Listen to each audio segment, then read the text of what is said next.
नमस्कार मित्रांनो, D.El.Ed. ए-पॅट questions IMP questions हा विषय आहे परिसर अभ्यास, अध्ययन, अध्यापनशास्त्र. चला वेळ न करता सुरुवात करू. परिसरासाठी अभ्यास ही कल्पना स्पष्ट करा. तर याचे उत्तर बघा. मानवाने परिसराचा अभ्यास करून परिसराचे सामर्थ्य त्याच्या लक्षात आले आणि परिसरातील वस्तू, प्राणी इत्यादी घटकांचा स्वतःच्या सुखसोयीसाठी वापर केला. शेतीसाठी वाढत्या शहरांना पिण्यासाठी पाणी पुरवठा व्हावा म्हणून नद्यांवर धरणे बांधून पाण्याची सोय केली. पण असे धरणे बांधताना पाण्याखाली कोणती गावे जाणार? शेतीचे किती नुकसान होणार? पाण्याखाली येणारी जमीन किती प्रमाणात आहे? इत्यादी अनेक पैलूंचा विचार करावा लागतो. त्याचा सामाजिक जीवनावर परिणाम होतो. विस्थापितांचा प्रश्न निर्माण होतो, ज्याचे सामाजिक परिणाम गंभीर होतात. पर्यावरणाचा समतोल राखण्यासाठी परिसराचा अभ्यास करावा लागतो. परिसरातील नैसर्गिक साधनसंपत्ती, वस्तू, प्राणी, वनस्पती या सर्वांचा स्वतःच्या सुखसोयीसाठी, आरामासाठी उपयोग होतो. हे मानवाच्या लक्षात आल्यावर मानवाचा स्वार्थ जागा झाला आणि मानवाच्या हव्यासामुळे परिसराचा समतोल बिघडू लागला. उदाहरण: ओझोनला भगदाड पडल्याने अतिनील किरणे अल्ट्राव्हायोलेट लाईट पृथ्वीवर येऊन अनेक त्वचा रोग, कॅन्सर इत्यादी संकटाला आपल्याला समोर जावे लागते. जंगलतोड अतोनात झाल्याने पावसाच्या प्रमाणावर, वितरणावर परिणाम झाला. आता हे सर्व थांबवण्यासाठी मानव खूप प्रयत्न करीत आहे. भावी पिढीला परस्पर संवर्धनाची जाणीव दृष्टी देण्यासाठी परिसराचा अभ्यास केला तर परिसराची जाणीवपूर्वक होईल. ते बघ, स्क्रीनशॉटसुद्धा घेऊ शकता तुम्ही. आता पुढचा प्रश्न बघा. परिसर अभ्यासाचे महत्त्व सोदाहरण स्पष्ट करा. हा प्रश्नसुद्धा IMP आहे. तर बघा पुढे. बालकांच्या अंगी असणाऱ्या क्षमतांचे संवर्धन परिसर अभ्यासातून करता कुटुंबात, समाजातूनही या क्षमतांचं संवर्धन होत असते. पण कुटुंब, समाज यापेक्षा शाळेत होणारे क्षमता संवर्धन अधिक प्रमाणात अधिक प्रभावी असते. कारण तिथे जाणीवपूर्वक विशिष्ट उद्दिष्टे डोळ्यांसमोर ठेवून अध्ययन, अनुभव दिले जातात. क्षमता विकसित करण्यासाठी संधी मुद्दाम उपलब्ध करून दिली जाते आणि परिसरातून निरीक्षण, तुलना, कार्यकारण संबंध, रचनेत बदल करणे इत्यादी क्षमतांचा विकास होतो व शास्त्रीय दृष्टी मिळते, भौगोलिक माहिती मिळते, निसर्गाशी व मानवाशी संवाद कसा साधायचा हे बालकाला कळते. परिसर अभ्यासाची योजनाच बालकांच्या अंगी असणाऱ्या विविध क्षमतांच्या विकासनासाठी केली जाते. ज्या बालकांसाठी हा सर्व खोटाटोप आहे, त्या बालकांची काही वैशिष्ट्ये आहे. त्याचा विचार करून जर अध्ययन, अनुभवांची संधीची उपलब्ध करून दिली तर बालकाचा नक्कीच विकास होईल. हे परिसराचे मानवी जीवनात अनन्यसाधारण महत्त्व आहे. आता पुढचा प्रश्न बघा. परिसंस्थेची वैशिष्ट्ये कोणती? हा प्रश्नसुद्धा IMP आहे. जेवढे प्रश्न IMP आहे ते या व्हिडिओमध्ये घेतले गेले आहे. तर बघा याचे उत्तर. परिसंस्थेची वैशिष्ट्ये कोणती? परिसंस्थेची वैशिष्ट्ये पुढीलप्रमाणे. बघा, तर पहिलं काय आहे? क्रमबद्ध, तर्कसंगत व सर्वसमावेशक संरचना असते. परिसंस्थेचे मानवनिर्मित, निसर्गनिर्मित, जैविक, अजैविक इत्यादी प्रकार आपण आपल्या सोयीसाठी पाळले आहेत. निसर्गत, ते एकाच चक्राचे भाग आहेत. उदाहरण बघा. अजैविक घटक, मृदेमध्ये जैविक घटक असणारी वनस्पती वाढते. अशा रीतीने परिसंस्था समावेशक असते. तर दुसरा पॉईंट, एकरूपता. मानव, कृमी, कीटक, मोठे प्राणी, पर्यावरणीय घटक, प्राणी, वनस्पती हे सर्व आपली भूमिका निभावतात, या पृथ्वीवर राहतात. त्यामुळे परिसंस्थेत एकरूपता असते. पुढचा मुद्दा, घटकाचे स्थान व कार्य निश्चित असते. परिसंस्थेतील प्रत्येक घटकाचे निश्चित असे कार्य असते आणि ते आपापले कार्य प्रत्येकजण करीत असतो. उदाहरण: वनस्पती प्रकाश संश्लेषण करतात, विविध घटकांचे चक्रीकरण सुरू असते. प्रकाश संश्लेषण म्हणजे फोटोसिंथेसिस. पुढचा पॉईंट, ऊर्जा प्रवाह निर्माण होतात. जैविक व अजैविक घटकांच्या आंतरसंबंधातून परिसंस्था विकसित होतात, ज्यातून ऊर्जा प्रवाहाची साखळी तयार होते. पुढचा पॉईंट, परिसंस्थेत कार्य, ऊर्जा प्रवाह व पोषक द्रव्यांचे चक्रीकरण यावर अवलंबून असते. नेक्स्ट, ऊर्जा प्रमाण उत्पादक घटक अर्थात वनस्पतीवर अवलंबून असते. परिसंस्था चिरंतन स्वरूपाची असते. सजीवांचे अस्तित्व पुढील पिढ्यांमध्ये सुरक्षित असते. सौर ऊर्जेमुळे परिसंस्थेचे अस्तित्व कायम आहे. पूर्ण व परिपक्व परिसंस्थेत त्याज्य पदार्थ कमी प्रमाणात असतात. आता पुढचा प्रश्न, परिसर अभ्यास म्हणजे परिसराचा अभ्यास ही संकल्पना सोदाहरण स्पष्ट करा. बघा उत्तर.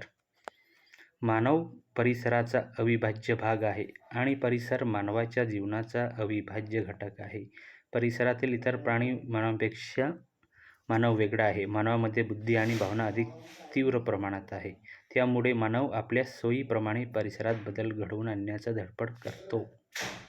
इतर प्राणी बदल घडवू शकत नसल्यामुळे ते परिसरानुसार समायोजन करतात. मानवाने स्वतःची प्रगती करण्यासाठी परिसरातील वस्तूंचा वापर केला. त्यासाठी त्याला परिसराचा अभ्यास करावा लागला. निरीक्षण, परीक्षण, अनुभव याद्वारे तो परिसरातील वस्तूंचा प्रभावी वापर करू लागला. तर बघा पुढचा प्रश्न, स्क्रीनशॉट काढून घ्या. पुढचा प्रश्न, परिसराचे मानवी घटक लिहून स्पष्ट करा. मानवी घटक. मानवी घटकामध्ये काय आहे? पहिला सामाजिक घटक, दुसरा सांस्कृतिक घटक. सांस्कृतिक घटकमध्ये सामाजिक संस्था, गाव, शहरे इत्यादी, प्रार्थना स्थळे, सण, उत्सव, नाट्यगृह इत्यादी. आणि पुढचा औद्योगिक घटक, कारखाने, बाजारपेठ, उद्योग केंद्रे इत्यादी. आणि पुढचा घटक आहे मानवनिर्मित घटक, त्यात रस्ते, धरणे, पूल, इमारती, लेण्या इत्यादी.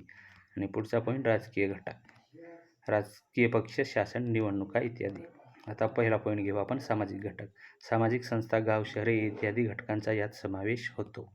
व्यक्ती आणि समाज हे घटक परस्परावलंबी असतात. विकसित समाजाच्या व्यक्तीच्या विकासावर अनुकूल असा परिणाम होतो, तर व्यक्ती विकासाच्या दृष्टीने प्रतिकूल असलेली समाजरचना बदलून टाकते. यातील मानवी स्वभावाची बालकाला ओळख होते व त्यातून त्याला पुढे कसा वागावे याचे शिक्षण मिळते. तो आपल्या कुटुंबियांना, मित्रांना, गावकऱ्यांना तर आपले मानतोच, पण पुढे जाऊन तो पूर्ण समाज व देश घडवण्याचे सहकार्य करतो. अशा प्रकारे परिसर अभ्यासातून सहकार्याची भावना वाढीस लागते. कुटुंबातील वातावरणाची छाप मुलांवर पडते. घरात भांडणे झाली किंवा पती पत्नी अलग राहत असेल तर मुलांवर अनिष्ट परिणाम होतात. तर हे बघा, काही वाचून घ्या तुम्ही, व्हिडिओ लांबलचक जाईल. स्क्रीनशॉटसुद्धा घेत चला. समाजात निरनिराळ्या संस्था असतात. या संस्था परिसरातील लोकांच्या सोयीसाठी असतात. परिसरातील लोकांनी लोकांच्या सुखसोयीसाठी त्या निर्माण केलेल्या असतात. हे बघा, वाचून घ्या तुम्ही.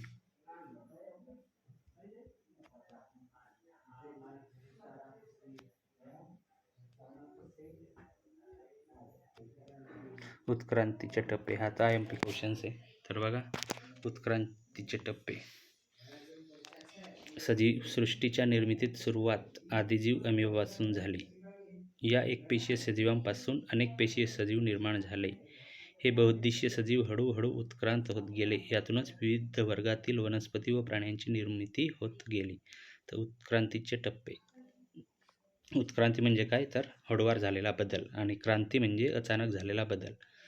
तर पहिलं बघू आपण, अपृष्ठवंशीय सजीव, पाठीचा कणा नसलेले सजीव, उदाहरण गोगलगाय. दुसरं पृष्ठवंशीय सजीव, पाठीचा कणा असलेले सजीव, उदाहरण मासा. उभयचर सजीव, मगर, बेडूक, कासव, पाणी व जमीन दोन्ही ठिकाणी वावरू शकणारे प्राणी, उदाहरण बेडूक आणि कासव. चौथा पक्षी वर्ग, हवेत उडू शकणारे सजीव. आणि पाचवं सरपटणारे प्राणी, साप. आणि 6 सस्तन प्राणी, उदाहरण कुत्रा, मांजर, गाय, म्हैस. पृष्ठवंशीय प्राण्यातील सर्वात उत्क्रांत सजीवाच्या पोटात पिलाची वाढ होते. जन्मानंतर आईच्या दुधावर पिलाचे पोषण होते. आई पिलाची देखभाल करते. मानव सदृश वानर, एप या माकडांप्रमाणे असणाऱ्या प्रजातींचा वानर झाडावर होता. नंतर जमिनीवर वावरू लागल्यावर या प्रजाती उत्क्रांत झाल्या. हे सर्व प्रथम आफ्रिका खंडात घडले असे मानले जाते. ह्या मानवास आदिमानव म्हणतात. आदिमानव ते प्रगत मानव. उत्क्रांतीची वाटचाल पुढील प्रमाणे. तर पहिला बघा, आदिमानव एप वानरापासून उत्क्रांत झाला. कुशल मानव. दुसरं पॉईंट, जीवन जगण्यासाठी आदिमानवाला निसर्गात फारशी शस्त्रे मिळाली नाहीत. तीक्ष्ण नखे, सुळे, केस, वजन, आकार, गती यातील काहीच त्यांच्याकडे नव्हते. पण परिसराचे निरीक्षण करून त्याने हातानेच हत्यारे तयार केली. लुई लिकी या शास्त्रज्ञाने प्रथम शोध लावला व नाव दिले होमो हेबिलिस. लॅटिन भाषेत याचा अर्थ होतो मानव हेबिलिस, म्हणजेच हातांच्या कुशलतेने वापर करणारा हा कुशल मानव 2 पायावर चालू शकत होता. पाठीत बाक होता. हत्यारे जुजबी कामास उपयुक्त होती. 3. ताठ कण्याचा मानव. होमो इरेक्टस ताठ उभा राहणारा मानव. मेंदू अधिक विकसित होता. अग्नीची ओळख, अग्नीचा उष्णतेसाठी वापर, हत्यारे प्रमाणबद्ध जी शिकारीस योग्य होती. 4. शक्ती मानव. निअँडरथॅलमॅन यांचे अवशेष जर्मनीमध्ये निअँडरथल येथे मिळाले म्हणून हे नाव दिले. ताठ मानवांपेक्षा अधिक विकसित मेंदू होता. अग्निनिर्माण करण्याची कला अवगत होती. जुजबी आवाज काढून संवाद साधत असावा, पण भाषा निर्माण झाली नव्हती. काळाच्या ओघात आफ्रिकेतून बाहेर पडून युरोप, आशियात काही गटांनी स्थलांतरित केले. 30,000 वर्षापूर्वी शक्तिमानव नष्ट झाला, असे कर्ब 14 पद्धतीच्या आधारे सांगण्यात येते. 5. बुद्धिमान मानव. होमोसेपियन. सेपियन म्हणजे बुद्धिमान. या मानवाचे अवशेष आफ्रिका, आशिया व युरोप खंडात आढळले. स्वरयंत्र विकसित झाले होते. या आधारे त्याने भाषा विकसित केली. चित्रे बनवली, कलात्मक वस्तू बनवल्या, म्हणून त्याला बुद्धिमान विचार करणारा मानव असे नाव दिले. प्रगत बुद्धीचा मानव. Homo sapien sapien. प्रगत बुद्धी मानव म्हणजे आपणच, स्वतः आपण. तर आपण या 6व्या प्रकारमध्ये येतो. प्रगत बुद्धीचा मानव. शक्तिमान मानव व बुद्धिमान मानव हे आपले पूर्वज होते. इसवी सन पूर्व 11,000 ते 10,000 मानवाने पशुपालन, शेती यंत्र विकसित केले. जीवन पद्धतीतील व आहार पद्धतीतील बदलामुळे शरीर यष्टी बदलली. स्थिर जीवनामुळे बुद्धीच्या सहाय्याने हाताचा अंतराळात झेप घेणारा मानव निर्माण झाला. अशा प्रकारे मानवाच्या उत्क्रांतीच्या टप्प्याविषयी माहिती पाहिली. पुढचा प्रश्न. नदी खोऱ्यातील मानव संस्कृती कोणत्या? स्पष्ट करा. किंवा नदी खोऱ्यातील नागरी संस्कृती कोणत्या? स्पष्ट करा. साधारणपणे एकाच वेळी 4 ठिकाणी सुमारे 3,000 वर्षापूर्वी नागरी संस्कृती उदयाला आल्या. मेसोपोटेमिया, इजिप्त, भारतीय उपखंड व चीन या ठिकाणी प्राचीन नागरी संस्कृती उदयास आल्या. या संस्कृती नद्यांच्या खोऱ्यात, नदीकाठी उदयाला आल्या, म्हणून त्यांना नद्यांच्या खोऱ्यातील नागरी संस्कृती असे म्हणतात. मेसोपोटेमिया हे एक संस्कृती बघू आपण. इजिप्तमधील संस्कृतीचा विकास होत असताना आशिया खंडात तैग्निस, युफ्रेटिस नद्यांच्या दुआबात राहणाऱ्या लोकांची संस्कृती विकसित होऊ लागली. ग्रीकांनी या भागाला मेसोपोटेमिया असे नाव दिले, पण येथील लोक स्वतःला बॅबिलोनियन व असिरियन म्हणून घेत. मेसोपोटेमिया याचा अर्थ 2 नद्यांमधील प्रदेश होय. तुर्कस्तान, सिरिया, इराक या भागातून दोन्ही नद्या वाहतात. या भागाला इजिप्तसारखी भौगोलिक सुरक्षितता लाभली नाही. उरुक, निचूर यांसारखी नगरे या काळी उदयाला आली होती. पुढचा प्रश्न. शाश्वत विकासाचा संबंध स्पष्ट करा. हा सुद्धा MP प्रश्न आहे. शाश्वत विकास ही संकल्पना 1987च्या ब्रुटलँड अहवाल यातून आलेली आहे. पर्यावरण आणि विकास याबाबत विचारविनिमय करण्यासाठी ब्रुटलँड अहवालात आपले सामायिक भविष्य विकासाची संकल्पना मांडली. मानवी विकास साध्य करण्यासाठी पृथ्वीवरील सामाजिक व पर्यावरणीय चिंतनीय समस्यांचे निरीक्षण करणे, समस्या कायमस्वरूपी सोडवण्यासाठी उपाययोजना सुचवणे, साधनसंपत्तीचा वापर करताना त्याचा फारसा नाश होणार नाही याची दक्षता घेणे, भावी पिढीसाठी या साधनसंपत्तीचा ठेवा जतन करून ठेवणे अत्यंत महत्त्वाचे आहे. या बाबींचा विचार करण्यासाठी जगभर प्रचार-प्रसार, जागृती होऊ लागली. व्याख्या बघू आपण. शाश्वत विकासाची व्याख्या. डेफिनिशन. शाश्वत विकास म्हणजे असा विकास की ज्याद्वारे भावी पिढ्यांच्या गरजा भागवण्यासाठी क्षमतेला धक्का न लावता वर्तमानातील गरजा भागविल्या जातात. दुसरी डेफिनिशन. मानवाच्या अनेक पिढ्यांचे दीर्घकाळापर्यंत कल्याण साधण्याकरिता झालेली प्रगती म्हणजे शाश्वत विकास होय. यावरून असे लक्षात येते की विकास करणे अत्यावश्यक आहे, पण तो विकास तात्पुरता असता कामा नये. तसेच तो पृथ्वीवरील कोणत्याही घटकाला हानिकारक असता कामा नये. आर्थिक व्याख्येच्या समृद्धीपेक्षा मानवी जीवनाची संपन्नता वाढविणे हीच शाश्वत विकासाची संकल्पना आहे. शाश्वत विकासात समतोल, मानवी कल्याण व निसर्गाचेही कल्याण अभिप्रेत आहे. वर्तमान काळाबरोबरच भविष्यकाळाचाही विचार शाश्वत विकासात अपेक्षित आहे. पुढचा प्रश्न, अभ्यासक्रम व पाठ्यक्रम यांची तुलना करा. हा कॉमन प्रश्न आहे बघा. तर अभ्यासक्रम, शिक्षणातील स्तरानुसार अभ्यासक्रम तयार केला जातो. उदाहरणार्थ 1ली ते 5वी कनिष्ठ प्राथमिक स्तर, इयत्ता 6वी ते 8वी वरिष्ठ प्राथमिक स्तर, इयत्ता 9वी ते 10वी माध्यमिक स्तर आणि इयत्ता 11वी ते 12वी उच्च माध्यमिक स्तर.